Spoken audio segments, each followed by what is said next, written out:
I'm Bailey Bates. Here are your headlines from Central Texas. Waco's first nationally syndicated television show is heading back to where it all began. The Texas Music Cafe is celebrating 29 years by returning to its original home on Franklin Avenue. Our Adrian Carvajal spoke with one of the founders to hear more about the deep history of the cafe and where they look to go from here.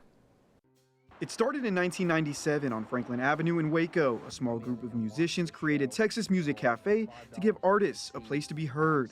It was started with the mission of helping artists of all different types, basically fertile soil for artists of any type to gather and work together to create something. What began as one pilot episode quickly reached 94 million homes nationwide. Over the years, more than 5,000 artists took the stage, including future Grammy winners. We were the first people to put Pat Green on television. Some of the first people to put Ruthie Foster, a 2026 Grammy Award winner. About 5 Grammy Award winners this last year have graced this stage at some point. Now the nonprofit has also become a historic archive, preserving nearly 10,000 hours of Texas music. At about 10,000 hours of video and audio footage. A lot of those musicians are dead and gone, so we've become an important historic archive in the state of Texas. And it's not just about the past, it's also about community. From the audience to the musicians on stage to the people working in our crew, it really feels like a big living room where everybody gets together and has a great time every time we do it. The music is always good, and that is a hard thing to find, that sense of community. Next year marks 30 years with plans for a major reunion concert and a passing of the torch to the next generation.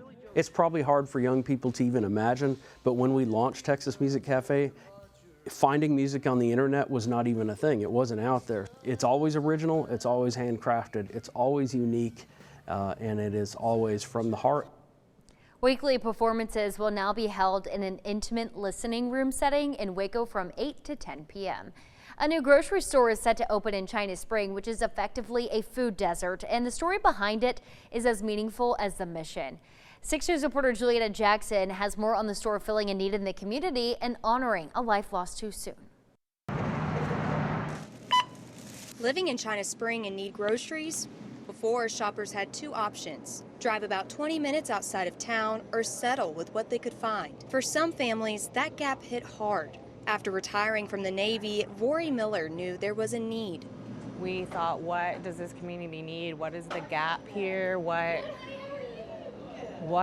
would bring so much joy to this community? The answer came through finding the right way to honor her son. I had a stillbirth in 2018, and I have since then been trying to figure out what to do to honor him, and this was the perfect kind of idea that I could mix in God, my son, and the community and create the grocery store and name it after my son, Jace.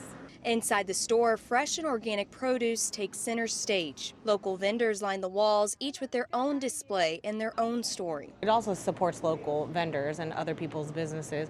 You know, the goal is for them to grow and create their own business someday. So I would love to see that too. So. The goal here at Jace's is to make sure that everyone has access to healthy and affordable foods at their grocery store. You know, they got the fresh produce, they can walk in, they can feel it's like homey, family, like my brother's next door, the pharmacy. A store that carries her son's name and her family's heart on every single shelf.